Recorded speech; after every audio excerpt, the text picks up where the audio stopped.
before we do the article from Reb Meir Twersky, I'd like to draw your attention to the new sheet that I gave you today called Chapter 8 Introduction.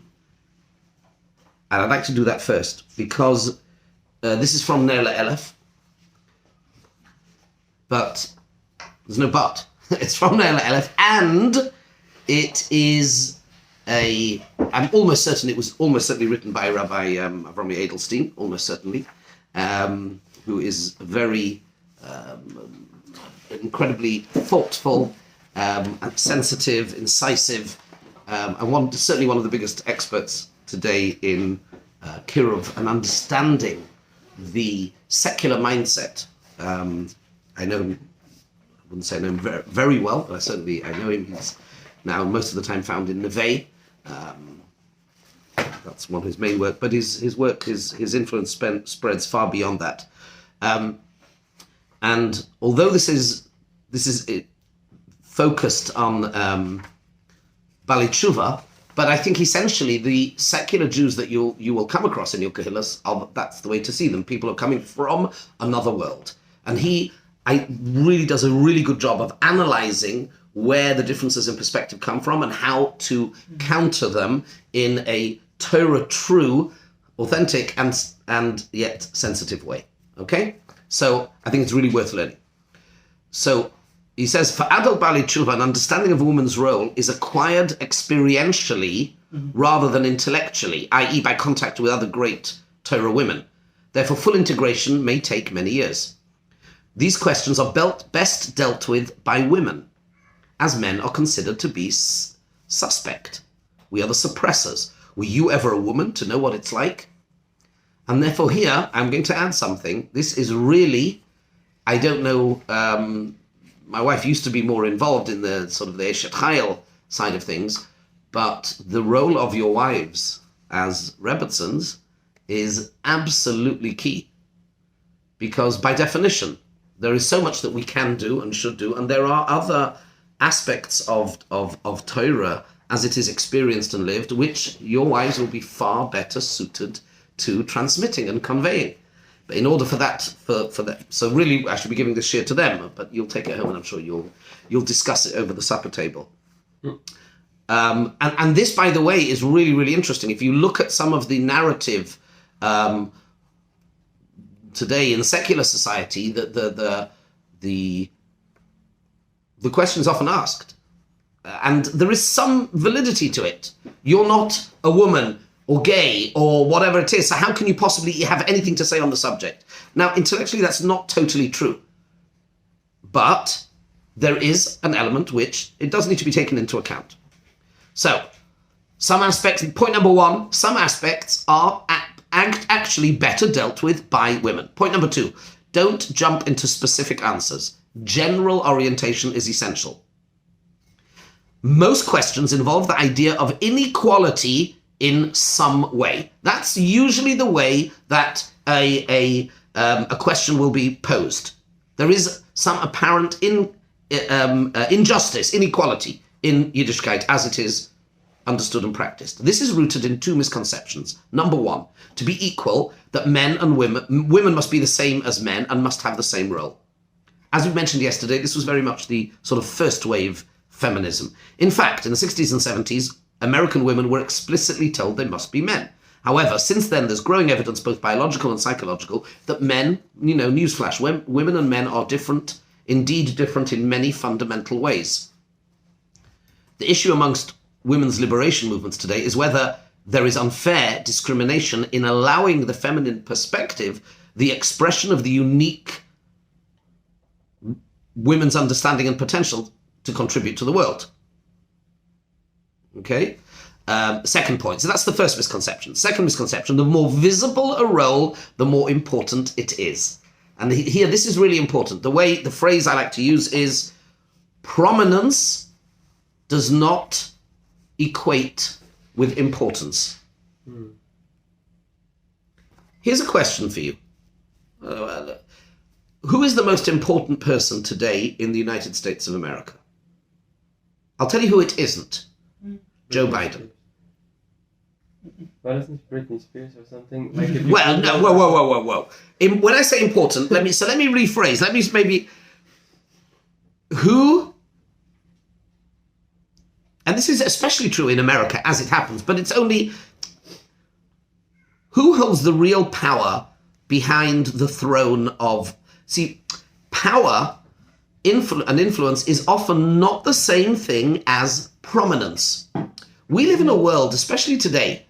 We live in a world where, I mean, the whole concept of leadership, Rabbi Chanan Wasserman puts it this way. He says, based on his explanation in the Mishnah at the end, the Mishnah of Saita, that in the days before Mashiach, the ha'emes ne'ederes, the Mishnah says, truth will be gone. Pnei hadoyer ki pnei hakelev. The face of the generation will be like the face of a dog. And he explains what this means as follows, and it's oh so true. If you see a big dog taking a small person for a walk, right? You would be mistaken for thinking the dog's out there out front, yes, yapping away, chomping at the bit, at the leash, and pulling away, and the other person is barely hanging on, right? So looking at it, that's pnei hador ki pnei hakelev. This is the way it would appear to present. However, what happens when you get to a crossroads? What happens? The dog stops and looks back.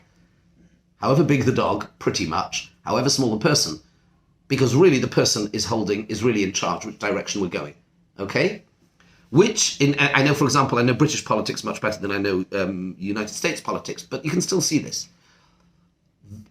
Opinion polls is what matters. The unit in number 10 Downing Street that is focused on public opinion is how are we doing in the polls?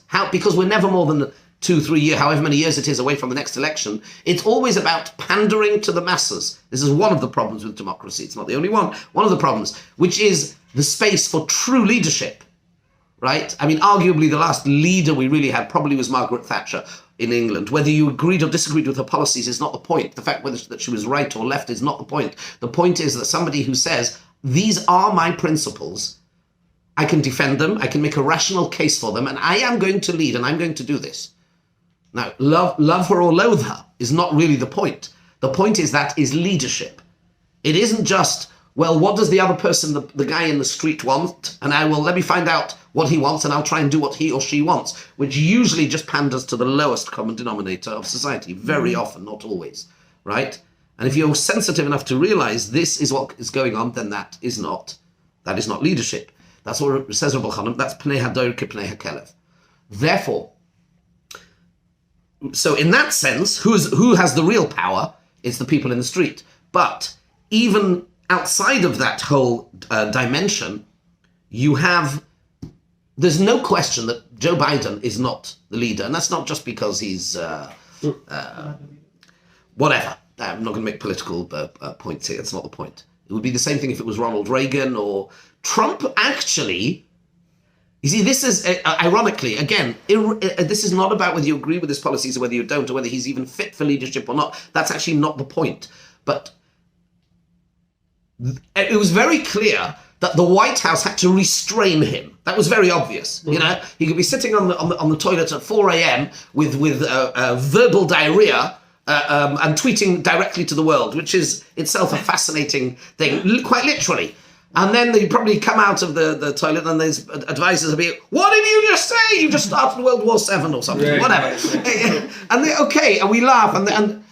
But one thing is for sure, and I'm only saying it from this perspective, and that is, he didn't feel constrained. Now, I'm not saying it's a good thing, but it's a reality, right? It's a reality. As opposed to, you contrast that again with Biden, and again, it's not about left or right. I'm not making a political point here. Rabbis need to stay out of politics. Mm-hmm. The point is, he clearly is not the power behind the throne. I'm not too sure who is, to be honest. But there will be either a very small group of people, whether sometimes it's the chief of staff, sometimes it was... So, for example, it was well known in England that you had... he's gone out of my head. He was Tony Blair's bulldog, as he was known. He's gone out of my head. The guy that was... whatever. So there are sometimes you will have people, the power behind the throne. And that's... The guy that makes the timetable, like what Biden does in each day. he gets to decide. So basically, he gets to decide. Very possibly, theirs probably has a lot more. Yes, correct. So, yeah, absolutely. And there'll be a couple of others, and sometimes it's very obvious who they are. Here's the funny thing. More often than not, they like to stay in the shadows. I'm not saying whether it's good or not from the point of view of transparency and democracy. That's another whole schmutz, okay? That's a separate discussion. But the reality is, just because you see somebody standing out there up on the front being the public face, that is, in English, that's called prominence. You're out there, in your face. Do not necessarily equate that with real power or with influence, okay? There are many, many people in this world, and possibly even some groups, Bilderberg, whatever, it doesn't matter, you can Google, which have wield an incredible amount of power and influence in the world, and sometimes good, sometimes bad. That's not the point, but they operate in the shadows, and that's how real power and influence works. And if you really it's true of any family, it's true of any kahila, it's true of usually of any organization, unless it's really, really transparent and very leading by consensus, that would be the exception pretty much rather than the rule. There usually is either one person or a very small group of people who pull the shots and pull the strings and call the shots. That's life. I'm just saying that as a reality. The same thing is, so therefore, this was just a long-winded way of saying, just because a man is out there in front, doing Kriya Satira, getting an aliyah or whatever. And I made this point actually when I was interviewed for this job. And I'm no feminist, in case you haven't. I've been accused of many things in my life. Being a feminist is not one of them. Ironically, in my previous kehillah, I was very, very much in favor, and I pushed that our committee was half women. Not because not half, but the feminine. I genuinely do and did value the feminine input and understanding, whether it's the Bina Yisera, without even being the frum thing, to run a kehillah or a school or a yeshiva actually, or anything, the truth be told, without having some an understanding, some input from a sensible woman would be unthinkable. So I turned around when they were interviewing me and I said, "Why are there no women on the interviewing panel?" And there was a stunned silence. And they thought, "Oh gosh, we've really got ourselves a liberal one over here." And I said, no, you misunderstand me. It's not about feminism. It's about, if you think that you can run a kehillah and not, am I going on the record? I've said it many times, and now we will get a new with the Valen, and I'm going to push that we create strong subcommittees, let's put it that way, whatever, and they have to have women on them. To run a kehillah without a feminine voice is insane. It just doesn't make sense. Because that voice is really, really important. Different, but important. And because it's different, that's what makes it important. Just to have another man, another female, another male perspective doesn't add anything. And therefore, this is, I'm trying to make a very strong point, because we're also going to do some strong stuff which may be perceived as not being pro-women as it is understood today, but that is not the case. To value somebody, to quote Saxler, wrote a book, The Dignity of Difference, although he did it in a different context and got into hot water for his first edition. But the notion that equates only that which is out there, you have to be an influencer. You have to have these stupid, ridiculous, fake 30-second TikTok things to be powerful, or it's all about being public. In Yiddishkeit, it's olam hapnim. Pnimius is the hatsnei aleches. We just had Aseres Adibris, right? We just read. Chazal say the reason the first Aseres Adibris, the Luchos Rishonos, were destroyed was because they were given in public. Sholta behen ayin hara. It's Chazal. I know. Ayin hara on the Luchos. Hashem gave them. He knew what he was doing. He knows what ayin hara is, right? He kind of knows everything. And yet, hatsnei aleches im elekecha. The concept. The minute something is out there in the public domain, it's shaykh to the olam hachitzain. Let's talk a bit of hashkafa or Kabbalah, and it's subject to challenges, to problems. So don't equate. Here's the way he puts it as follows. The more visible a role is, the more important it is. That is the misconception, that just because a role is visible, it's more important. In fact, the truth is probably the opposite. Okay, the failure to understand the value of tznius means that many women will put undue value on the workplace and other visible roles. So based on these two ideas, women are often convinced that Torah women are getting a raw deal. So, the general response: don't filter the information through your prejudiced value system. Understand Judaism on its own terms. I've said this to you before, and this is really important. You cannot, so don't even try to do it. Don't even try. And I was at a forum once where I felt I was not going to be able to get across a Torah perspective for various different reasons, and I refused to answer.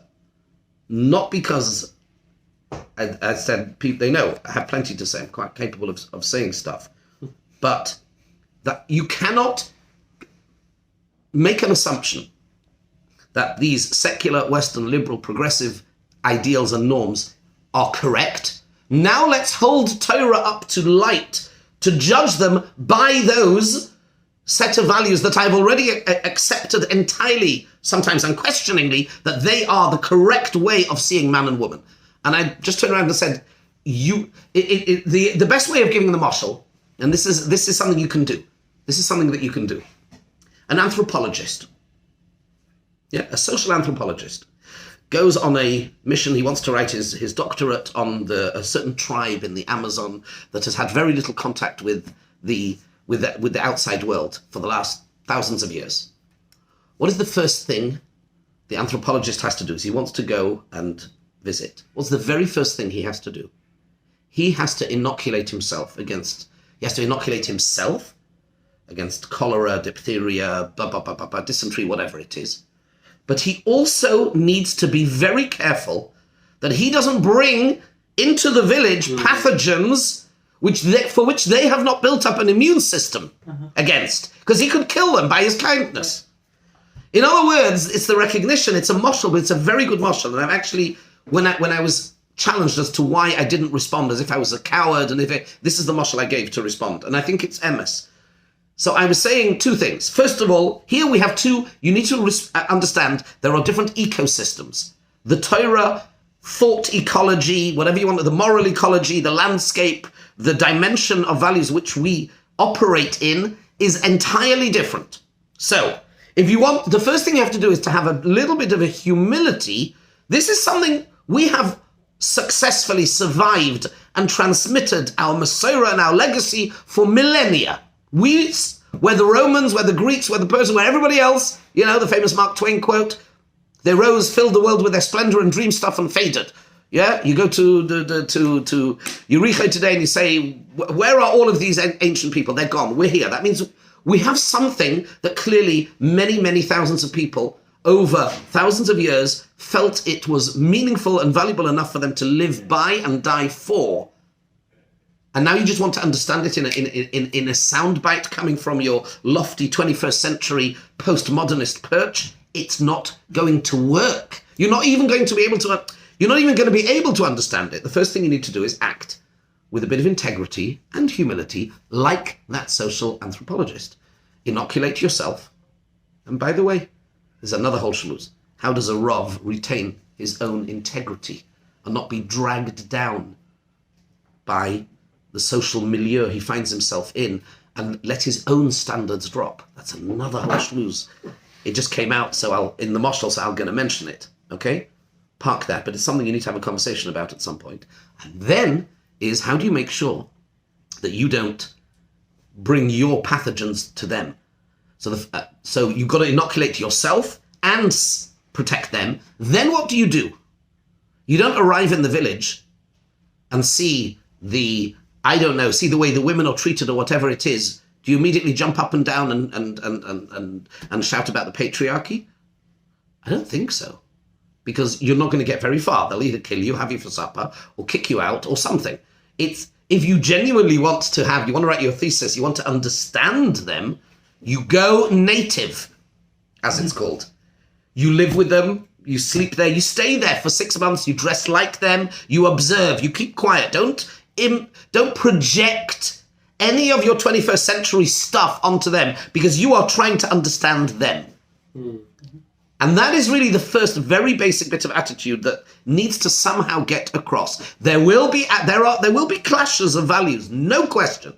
What is not going to work is going to be a waste of your time and a waste of theirs, is for somebody to sit on their lofty 21st century perch and demand to understand how the Torah isn't misogynistic. It's just not going to work. It's a waste of everybody's time. Do you hear that? Yeah. Use that social anthropology as a. It's my own mashal, but I think it makes a lot of sense, and it takes the heat and the sting out of the conversation. And say, if this is a genuine, so come with me into my world. I invite you to come with me. Step out of your 21st century perch and come with me into this village. Come back into an ancient civilization, and don't judge it so quickly. Be a little bit humble. This is something that has endured a lot longer than any of the other isms. It's endured. And see, maybe, just maybe, there's something there that you can glean, you can understand. See it from its perspective, not from yours. And that's the point he's trying to make, okay? That's the background. Don't filter the information through your value system. Understand Judaism on its own terms. So, no polemics, no tub thumping, no apologetics. I am not going to be an apologist for Yiddishkeit to try and shoehorn God's Torah into 21st century feminist, progressive, postmodern politics. I'm not going to do it. It would be a chutzpah to do that. Let's try and have the humility and try and understand Yiddishkeit on its own terms. That's point number one. In Judaism, all that counts, point number two, all that counts is getting closer to the Almighty. Men and women are equal, entirely equal in this. They may have different roots, but what is the destination? The destination is not my self-fulfillment, although ironically that is what will happen if you apply it correctly. But the destination, the goal is Kirvas Elokim, Naaseh V'nishma. Not, we didn't say this week's parasha, right? We didn't say, well, what's in it for the men, what's in it for the women? No, this is what you want us to do. You're the boss. You say jump, we say how high. And men and women have absolutely equal access, potentially, possibly through different routes, but getting closer to the Rabbinerseminar. Number C, all the great things in Judaism were done in a hidden way. I already commented on that. Public roles in Judaism are not considered a spiritual advantage. If anything, they are a challenge. D, Judaism has never hesitated to give leading credit or roles to women wherever the situation has demanded it, ranging from Shiras Devorah, ranging from the Devorah being a Shefetes, ranging from all the Noshim Tzidkonios who are absolutely studied and held up as models, role models for so much, from Sarah all the way down to Sarah Shnira, really.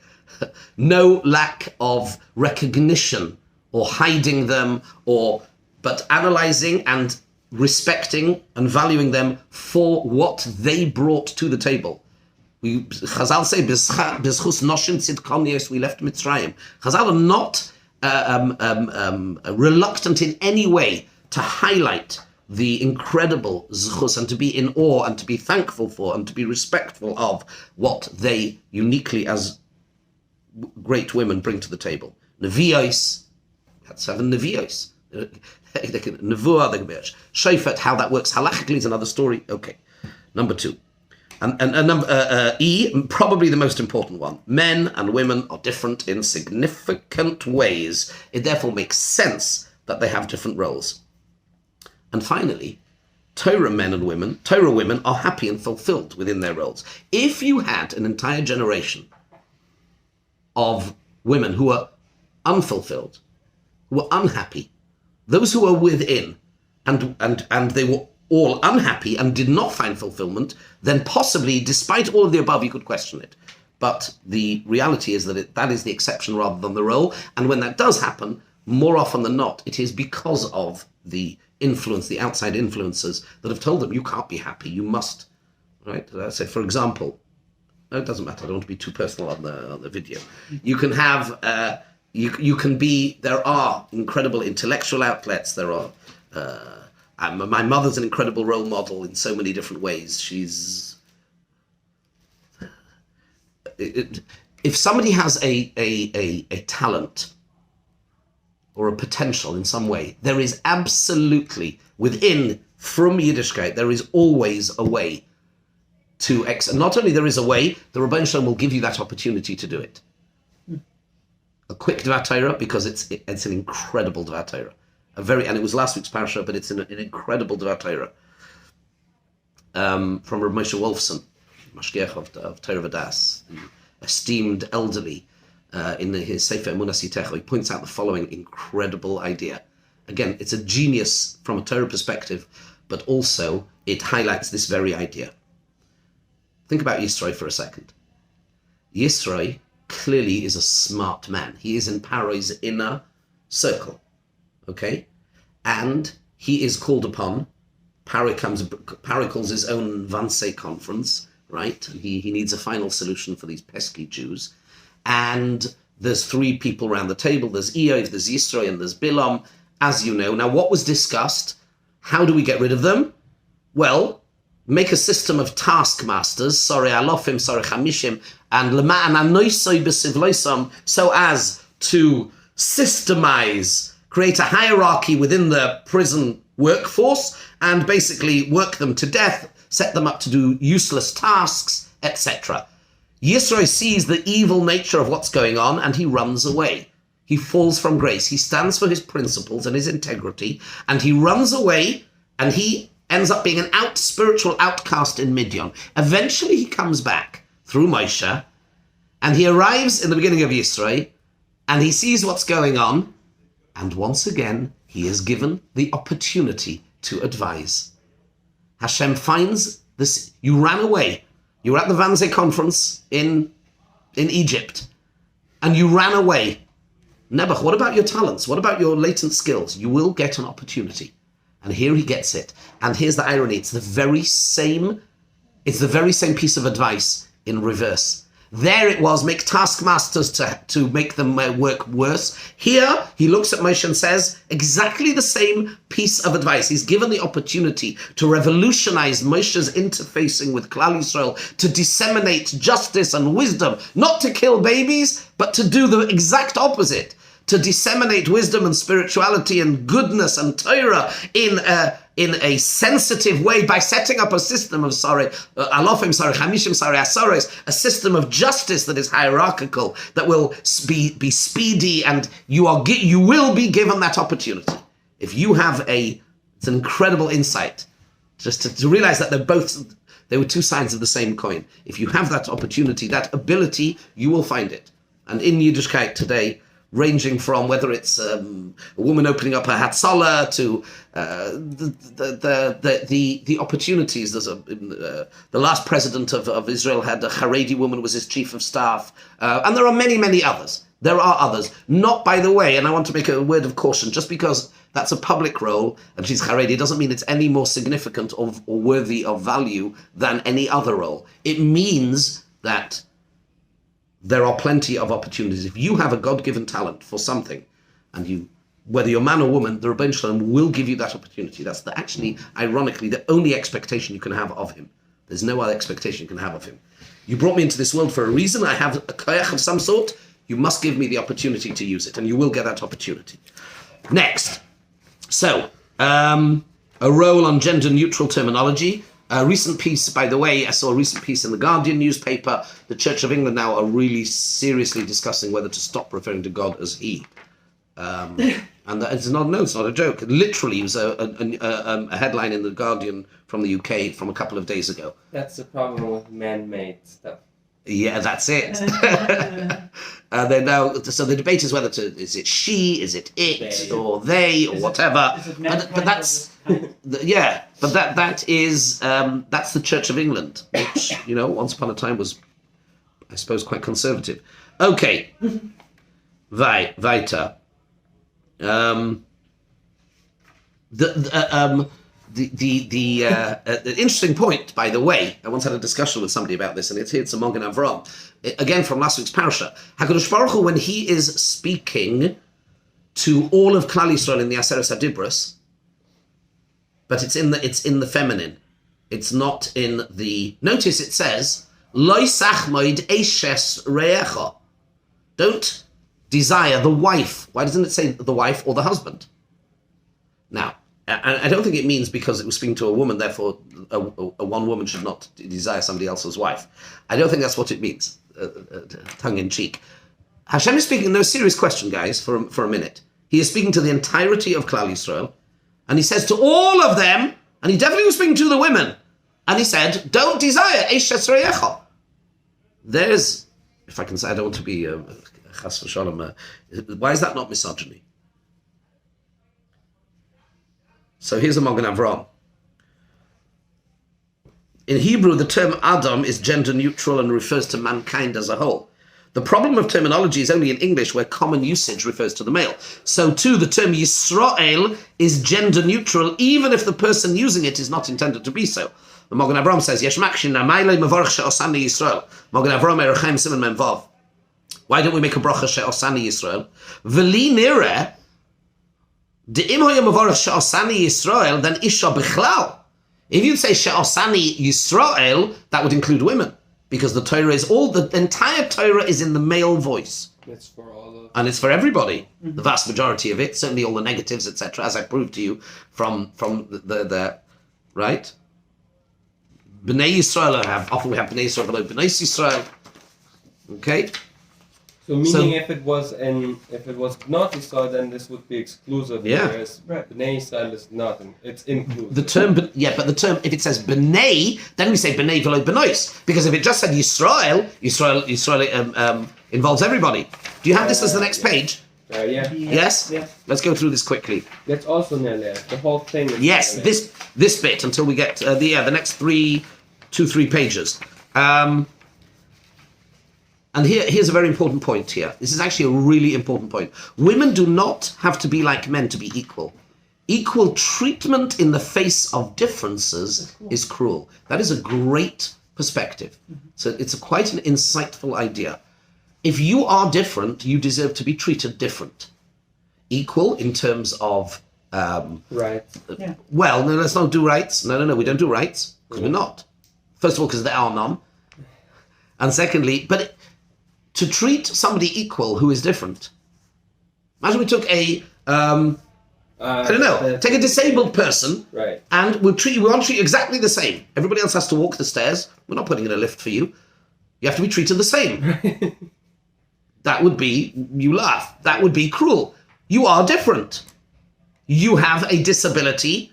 I'm not even sure if you're allowed to say that word nowadays, but that is a reality, and therefore, what makes sense is to say, in England, there was something came in a while ago that you have to make sure that your buildings provide equal access. For you, that means a lift. Fine. An elevator. Great. But that is only because I recognize you are different. Not you are different. You have, in terms of your capacities and capabilities, to treat you the same in the face of difference would be cruel. Says the Gemara. We all know there's a Gemara in Sota that we're talking about the Avodah in Mitzrayim. Es kol avodas ma she'avdu behem b'farach, shoy machlifen meleches anoshim lenoshim leches noshim la'anoshim. And Paroi well understood giving women men's jobs and vice versa. Yes, there is such a thing. There do seem to be some innate and the proof. We're not going to go through this again. We went through the research on STEM subjects, the way they're taken up in Scandinavian countries, even when there has been a very strong push for decades now to push them in the other direction. It just didn't work. There seems to be something innate about women's brains and the way that they, broadly speaking, gravitate towards certain activities or certain propensities. Jordan Peterson puts it in the following way, which is very smart, actually. He says it is true that over 97%, I think that's the statistic he used, generally speaking, men are similar to women. The problem is that it becomes that we deal with, a lot of the time, with those at the extreme. Those that end up in prison are men, more often men than women, because when we talk about extremes of behavior, it's outside the mean at those ends. Suicidal ideation, being in prison. Men, when they are more violent, most men are perfectly nice, happy, good people. And in that sense, we are 90 plus whatever percentage it is. We're the same. It's at the polarities, at the extremes, that things become interesting. If you the person that is more likely, 60% of the time, is more likely to be in a fight will be a man, not a woman. Now, you might say it's not a big difference. It's only 10% above it's 60% more. So it's 10% more likely. But that's all those 10% are in prison. Those are the ones that are going to end up not being in, etc. And it's that difference that really makes a big difference. Okay, Yiddishkeit definitely understands that men and women are radically and fundamentally different. Gemara in Shabbos, Noshim am bifnei atzmon hein. Quote from Sigmund Freud. The great question that has never been answered, and which I have not yet been able to answer despite my 30 years of research into the feminine soul, is what does a woman want? And that is not a comedian's throwaway misogynistic line, it's Freud. In the USA, there is a deep belief that everyone is born equal, and therefore everyone has equal opportunity to advance in life. Many have assumed that the most important thing one can say about the morality of an arrangement is that it is equal. Judaism's stand that the Jews are the chosen people appears in this light backward and elitist, if not downright racist. Let's stop right there. And this is a conversation, something you can do and throw back in the most polite way possible to the Jewish feminists that you are debating. Or a point of view you're trying to get across is to say, well, hold on, let's just go back to first principles. We are the Am HaNivchar, Asher Bochar Bonu Mikol Ha'amim. Yeah?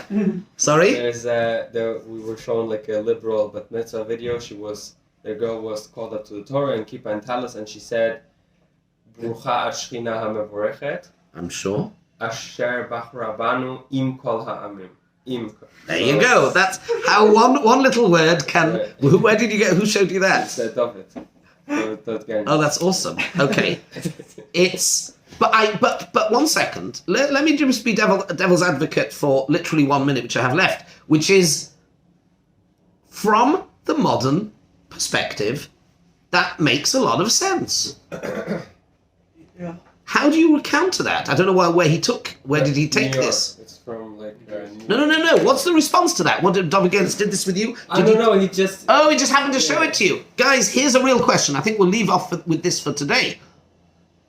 Why indeed is Judaism not racist? And I must tell you, my experience with Baalei Teshuva, which is quite extensive, over coming up to 3 decades, I have experienced many times people who've become totally frum and keep everything. Wives are shaitel, kids in Jewish schools, kids even in Kollel, guys finish Shas. And he's still, this elitist, racist bit, it's one of the last vestiges to go because it's so deeply ingrained. And we should, of course, treat everybody equally, with dignity, with respect. What is the real answer? Are you able to provide a coherent, sensitive, yet true answer? And if not, then forget feminism. Judaism. How do we defend in a way that makes any sense, first of all to you in a real way, that we are the Am HaNivchar? Shebochar Bonu Mikol Ha'amim. Maybe we'll have a word about that tomorrow before we continue with feminism. Okay?